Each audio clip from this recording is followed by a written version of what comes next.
Oh, okay.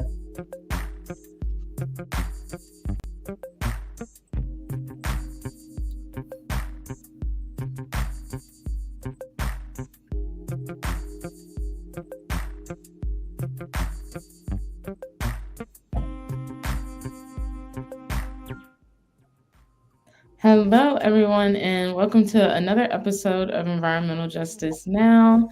My name is Leah Jones, and I am the Education and Organizing Coordinator here at Virginia Interfaith Power and Light.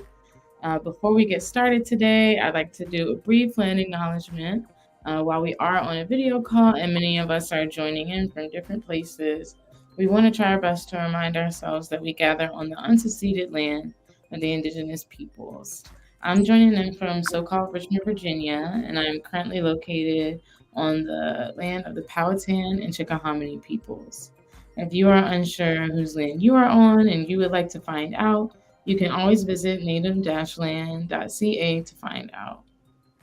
So we have reached another Friday.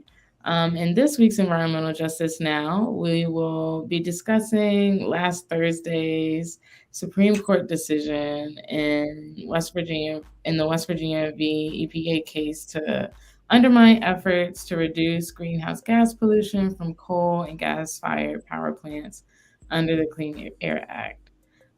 So today we're going to talk about and try our best to learn more about the case and its implications for climate action. And most importantly, just how to stay hopeful and steadfast in this fight for climate justice. So joining us today in this discussion is VIPL's own co-director, Reverend Dr. Faith Harris. Thanks so much for being here today, Faith. How are you? I'm well. I'm glad to be here today with you. It's been a while, and just happy to be here today and have this conversation. I don't know if I should say happy, but it's a necessary it's a necessary conversation. So I'm glad to be here today, and it's good to see you and to be part of this conversation. Yes, we are happy to have you back on the EJ Now show. We missed you. But I think we can go ahead and maybe dive in and start our conversation about the case. And just to be clear, we are not lawyers, neither one of us, Faith nor I. So we can't really speak with full expertise about the legal aspects of the case. But we do want to talk about this because we know it's on our minds, and we know that this was a really big moment and a really big, I guess, in a lot of ways. What's the word I want to use? Um, Pivot in the complete wrong direction, maybe, for lack of better words. Um, and maybe we can talk about the ways in which it's not all hope isn't lost, and there's still ways that we can talk about and uplift and really still progress towards reaching our carbon emission goals and decreasing our emissions specifically from power plants. So, Faith, could you maybe give us just a little bit more background for those of us who haven't heard about this case, West Virginia v. EPA, and what has happened? Yeah, sure. So basically, we knew there was a case where the state of West Virginia was suing about really suing. It kind of started with the Obama administration, where the Obama administration, EPA, came up with a plan for how we can transition away from burning fossil fuels because of the results or the emissions of greenhouse gases, and trying to find a comprehensive way to address it and to reduce those emissions as part of our global responsibility. That at the time it was COP25, and that was the goal. That we had made promises to to our global partners on how we would do our part, our fair share in reducing greenhouse gases. And because we know that greenhouse gases and carbon in particular are, and carbon dioxide in particular are major, the major and most important catalyst for climate change. And so, the Climate Clean Power Plan was designed to put a cap on all the emissions that could come from, natural gas and also mostly coal-fired plants, and so energy producing plants. And so the West Virginia, being a coal state, decided that this was something that they wanted or needed to sue to prevent this from actually going into becoming the practice or the policy.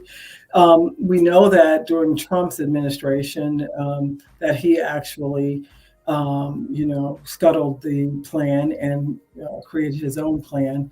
And so there really wasn't a plan with the Biden administration. So one of the things that we've heard from lawyers, at least, is that there was really no case per se that the Supreme Court needed to actually weigh in on, but decided to do it anyway. And so to take this case or take this up anyway. So in a 6-3 decision, the Supreme Court held that the Clean Air Act did not give the EPA the authority to set emission limits for existing power plants based on the power sector's ability to shift to cleaner renewable energy sources from dirty fossil fuels. And so that is really basically what the Clean Power Plan was attempting to do, was to give the incentive by capping emissions for states and for power generators, the big ones in particular, to move away from burning fossil fuels and move to some of the new technology and renewables. And so that was the point of the Clean Power Plant. So they called that a generation shifting system, which would have given really meaningful reductions in emissions. And so the EPA was attempting to find a way to do that. And so this would create the ability for us, the United States, to meet our 2050 goals. Right. And it's very easy to say now that a decision like this, of course, is going to impact for sure how we now will reach those goals. Considering now that we have to kind of revisit these regulations around power plants. And specifically, we saw that, like, as you just described, the recent ruling has really limited the power of the EPA now to control the amount of climate pollution from power plants. So considering these limitations, what do you feel like, or what have you seen as far as the authority that the EPA still has? Like, how should the agency continue to exercise the authority that it still does have? I know that it did place limitations, but I know that can't mean that they totally have their hands off now when we're talking about power plants. What options basically do we have now?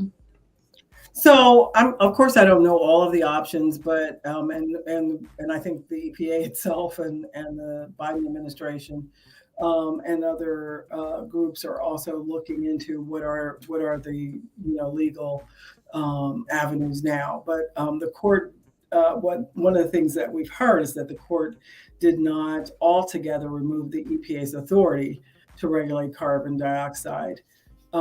In fact, it says that they still must issue some kind of regulation to do this. So that means that the EPA is going to have to go back to the drawing board and come up with, using the standards, using the what's left of the Clean Air Act to come up with these standards.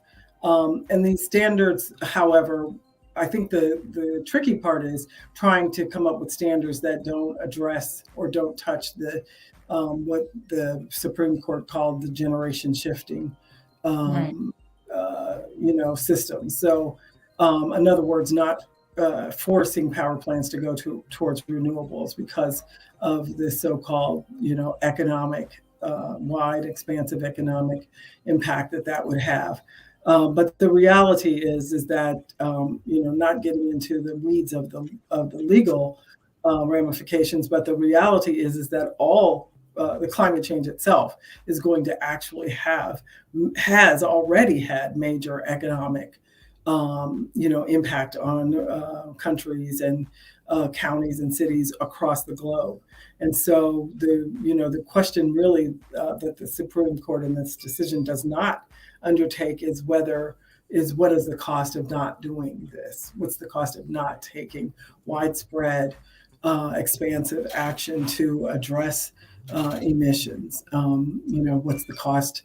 What is that? What economic and expansive cost is climate impacts going to cause for those same entities? And so I think that's a question that's still left to be answered. And the Supreme Court certainly doesn't have that kind of expertise in order to answer it. And they're returning it in some ways to Congress for Congress to make that decision. And what we've seen so far, we don't really know that Congress has that expertise either, or the will, let's say, put it that way. Right. So Yeah.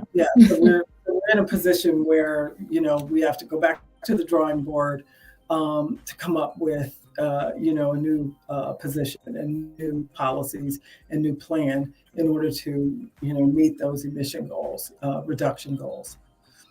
Right. I'm interested to see how the EPA will, considering, the Supreme Court's recent decisions, if like how creative they're going to be in trying to create these new regulations or what exactly they can lean into, as long as it doesn't fall under that line of generation shifting to clean energy. I do think that I saw in my research a piece of hope, or maybe I should say a valuable option that we're looking at for the EPA is to really lean into this part of the Supreme Court decision that left out like the EPA's ability to control gas pollution from new power plants. Mhm. So the EPA is still able to make regulations, set limitations, on basically set those caps on carbon emissions for new power plants, even though altogether no new power plants really should be coming in, should be entering our communities at all. But if they do happen to enter our communities, I think maybe that is an option for the EPA to really lean into as if folks if we see power plants are still impacting our community, still you know a threat with those emissions. I was going to I say also, oh, go ahead. Oh no, that was all. Oh, I was going to say also that one other area that we know is a large emitter, another sector that is a large emitter of greenhouse gases and carbon dioxide and other polluting gases is the transportation sector. And so that sector also, that hasn't been touched by this ruling. And so the EPA certainly still has a lot of latitude there for reducing emissions and creating the kind of reductions that we were hoping to get from the Clean Power Plan. And so that is, I guess, we could see that as a hopeful or positive that there's still that, and that the actual legislation itself, has been in existence for 50 years. And for some of us who, like myself, who's been around at least 50 years or more, I remember what air quality was like before the EPA and before the Clean Air Act. And so I remember I grew up in New Jersey, right on the coast. We used to go to the beach, and from where I lived in New Jersey, you could actually see Manhattan Island on a clear day. So it was like 13 miles by ocean to Manhattan. But for many days, you could not see it because of the smog. So the way we would know where Manhattan was, because there was like this smog, this cloud, this kind of blanket of really dirty, toxic-looking air that hung over the island. And so, in the 50 years of the Clean Air Act, I've seen how that has drastically changed. And so now, if I go to that same beach that I went to when I was a young teen or young woman, I can now see Manhattan, see the skyline of Manhattan Island, and so that's the thing that I think people need to remember, that the Clean Air Act actually had great, significant impact on cleaning up our air quality. We used to have what they call smog days, and days where they would tell you not to go out. I know California, particularly around Los Angeles, had many bad air quality days, and we rarely hear those predictions any longer. But so the Clean Air Act is certainly something that we want to see enacted and continue to remain in place, because we do not want to return to those days where we all should be wearing gas masks, not just cloth masks, but gas masks. Right. I think I love that story. I feel like, our society has a really terrible habit of not believing that something makes a difference until you can see the visceral impacts right in front of you.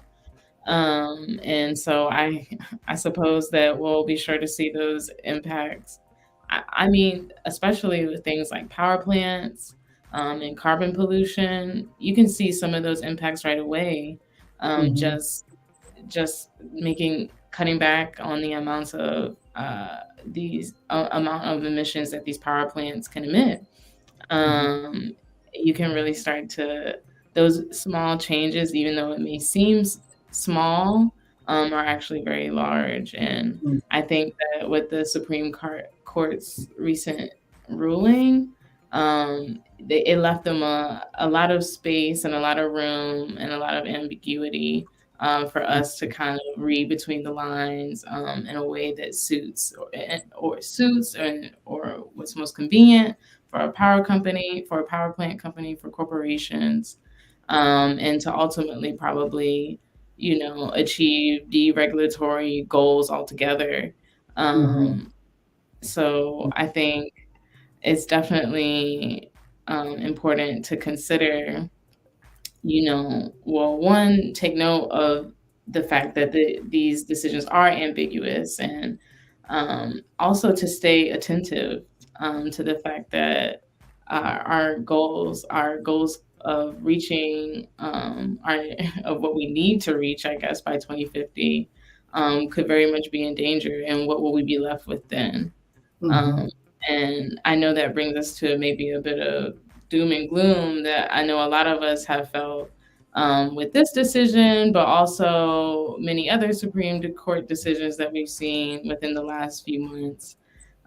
So I guess now I'll just more so ask you, Faith, do you have any advice, even on a personal level, for someone like me, who I know a lot of the times we talk about here, just the craziness of the world, to say the least, and what are the ways that we can, remain steadfast and remain focused, remain vigilant, and remain, you know, with life in us, mhm. to keep going, and Mhm. not just be deflated. So, do you have Yeah, any insight? I do have a few things. I wanted to first say one more thing about the EPA, I mean, about the Supreme Court in this decision. And it's one that I just for us to be thinking about, and for our people who are listening in or watching, to also recognize that with this decision, the Supreme Court exercised or raised a so-called doctrine of this idea of majority, what was it, majority questions, major Yeah. questions doctrine. And this, according to Supreme Court dissenting Supreme Court dissenting to this dissent to this by Eleanor Kagan was that this major questions doctrine is a novel, new kind of standard by which this Supreme Court is raising and using to decide cases. And I think that's something that we want to keep on our radar, at least to recognize that, one of the reasons for this decision, or one of the rationale for this decision, was that what the Clean Power Plan was trying to do was something novel, and that was going to be one of the standards they would use, that the Supreme Court would now use to decide whether a government agency was acting out of its scope of authority. Well, it's also interesting that they were actually using a very novel doctrine that we've never heard before. So it's going to be interesting to see how this is applied to other cases. And so I just wanted to raise that in transitioning to how do we be hopeful? I think we have to first start with recognizing the gravity and acknowledge these events as they really are and how they show up. It's important for us to acknowledge the events of the past several years as incredibly disruptive, discouraging, and for too many that they have been devastating. And so, and recognizing that, being honest with ourselves, that we are in, recognizing we're in a simultaneous crisis of war, global health pandemic, political upheavals, human rights questions, and actual breaches of human rights, increasing gun terrorism and violence. And of course, the work that we're doing is all really around, the crisis of climate change and environmental injustice. So most disturbing about these issues is that it seems that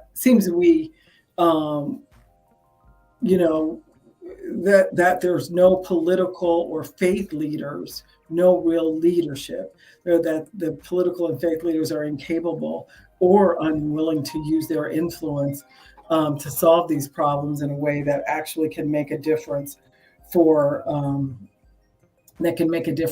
us and for our lives. And so, when we are thinking about this and when we're addressing these issues, that we need to really be honest about the reality of the crises that we are facing, so that we don't just, hide from them, that we don't run away from them, but that we recognize them. That's like the first step in addressing them.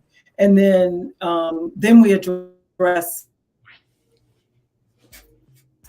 the feelings that those create in us. They create in us, and honestly address those, right? That they create fear and anger and confusion among us. And that's something that you and I have discussed a number of times, over the past several months, that, there are times when people, particularly, Generation Z and millennials, feel like, what is this mess that you guys have handed us as the world that we have to try to fix and figure out how to navigate and live and survive through. And so that it causes, I've seen the anger, I've seen the fear and the confusion. And so we have to sit with that and address that and recognize it and allow those feelings their legitimacy. And then we have to find healthy ways to express those feelings, healthy ways to get them out on the table. Some of it might be we just continue to have these conversations among ourselves. Like, we get with friends that we know we can trust, that we know are wise and that have balanced, ideas, and that are not, going to go half cocked, but will help us think through these together, and that we at least have, a community where we can have those conversations. I think also that we have to, there's sometimes we might have to engage professional counseling. There's nothing wrong with getting a counselor, having someone to have these conversations with, where we can express and fully explore all those really negative feelings that arise from this. And then I think also it could be a professional, psychologist or a therapist, but it also could be our faith leaders, who we can, address the sadness that comes from from recognizing all of the challenges and the problems and the crises that we are facing. Um, but we need to have listening ears that we can, know that we can faithfully go to. And then we have to draw upon our spiritual practices, whether those practices are prayer, whether they're meditation, whether they're yoga, whether it's reading of sacred text or poetry, whether it's listening to music, whether it's spending time in nature, sitting on the beach for hours, whether it's taking walks in the forest or in the woods. But we have to find the things, whether it's gardening, whether it's sewing and crafting, we have to find the things that fill our souls, that feed our souls. And we have to take responsibility for that for ourselves. We can't expect that from others. We have to know that we have to have these practices, these go-to things that give us that opportunity to release. And then the final thing is, again, returning and recognizing the values that undergird our lives, those grounding values that we can always go back to when everything seems chaotic and crazy, when there seems to be, conflicting voices and you can't tell a lie from the truth. There's so much that's happening to obfuscate and to create the kind of chaos that we're seeing now, that we go back to the first grounding principle of, I think, of all should be for all humanity. I'm taking on the role of a preacher now, but the idea that we have this respect for, and dignity for human and creaturely life, a profound respect for and dignity of human and creaturely life, and that the life that sustains us, that the plant life, the earth life, the oil, the soil, the air, the water, all of that, we must have a profound respect for that. But we also must have respect for every person from every background, every ethnicity, every country, class, color, gender, sexual orientation, recognizing that they're worthy of our love. They're worthy of our respect. They're worthy of the dignity that we wish for ourselves. When we start there, we recognize that all humans, wherever they are, deserve the freedom to live full lives. Not only all humans, but all creatures should deserve and do deserve the freedom to live their lives fully. Whether that life is 24 hours, like maybe some of our insects, or whether that life it might be, 80, 75, 80, 100 years, like some humans. I think this is true. This is the truth that we have to ground ourselves with. And it helps me, I know, to remember that when I get so angry that I want to lash out, right?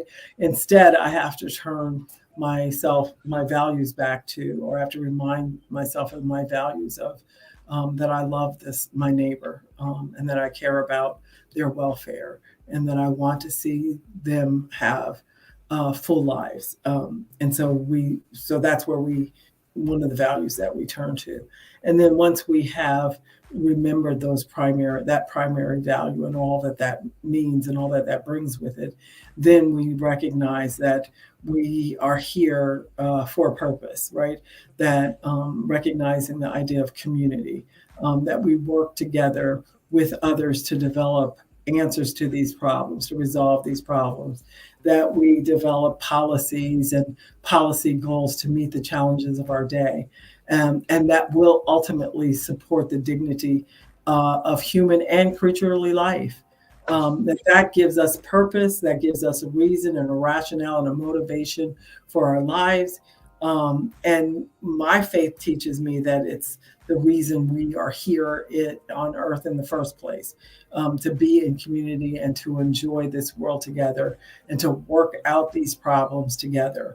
And so when we are, when we're guided by a love and a respect for all of life as it is, that begins to kind of, dispel and dissipate, I think for me anyway, the anger and the sadness. because it helps me to remember and give hope. Because as long as there's life, there's opportunity. As long as there's human life, as long as there's plant life, as long as there's good soil to grow food, as long as those things are there, and we are protecting those things, there's hope for change, and there's hope and opportunity for us to work together to make a better world. And so those are the things that I think we can grasp onto. Those are the things that I think that we can come back to every time we go through another another explosive or critical time like these, to remember those things, or at least to start there. Yeah, thanks for that, Faith. I think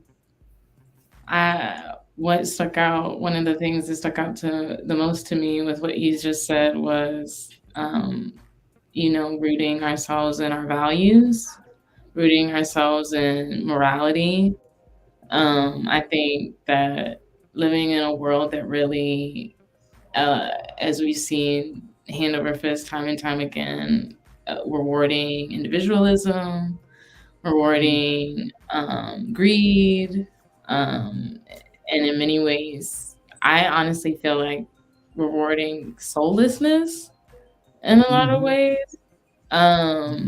So doing those things that help root you in your morality, help keep your soul intact and cater to your spirit, I think is honestly a form of rebellion in a lot of ways.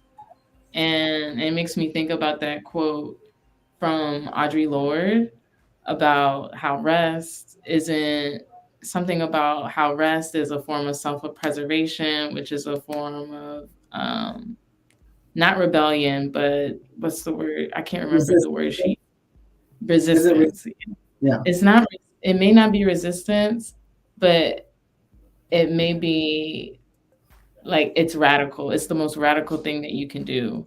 And I feel like rooting ourselves in our values and our morality in a time where it seems like we have none is the most rebellious, is the most radical thing that you can do. And it may put you, some may say it puts you in a dream world, but at least we'll have a world left, you know? Yeah. Yeah, I But mean, loving your neighbor, loving that person, the very person who is soulless in the way that you described it, or whose values are all rooted in greed or power or individualism, but recognizing their worth and dignity, it helps to ground you and helps to remind you of who you are and why you are again. And it keeps us from like going the same going the same way. And I think that's yeah, the benefit of working in the kind of organization that we work for, that we get to have these conversations and we get to think through these things together, that the followers that we and supporters that join us are thinking about these same issues and asking these same questions. And so we know we have a community that we can go to, that we can count on, that will show up for the times that we need to. It doesn't mean we're namby-pamby or that we pretend that these things don't happen. We call out when we see the evil and when we see the wrong, but that doesn't mean we don't continue to have full respect for the dignity and worth of the individual, even when they're wrong, even when they're yeah, wrong, and even when they're behaving in what we term as destructive and maybe even evil ways. yeah. So in the spirit of community and being there for community, how do you what would you like to offer as ways for people to get involved? I know we talked very broadly about this whole implications of the case and in West Virginia versus CPA, but in an effort to keep fighting the good fight against the climate crisis and for climate justice, achieving environmental justice, what are things that folks can do to keep themselves busy and be a part of that community, be a part of this effort that's working towards something, working towards bettering our world? Yeah, so I think that obviously after you have done the work of, recognizing the truth and the reality of the crises that we are facing, and then, addressing the feelings that we have, and addressing the values and going back to our values that we have to like be in community, working together to address these issues. And so one of the things we can do is join the work that we do. We're working to resolve these issues, particularly around climate and environmental injustice, through our water campaign, through our energy campaigns, and also our transit campaign. We work every day to help communities across the state resist new pipeline infrastructure, the destruction of their air quality. We support communities of far southwest Bristol, residents and faith leaders there who are trying to find ways to address and mitigate the air quality issues coming from their landfill. We're seeking water quality stories from all across the state. So if you have a story about water quality, flooding, access, affordability, we'd love to hear those stories.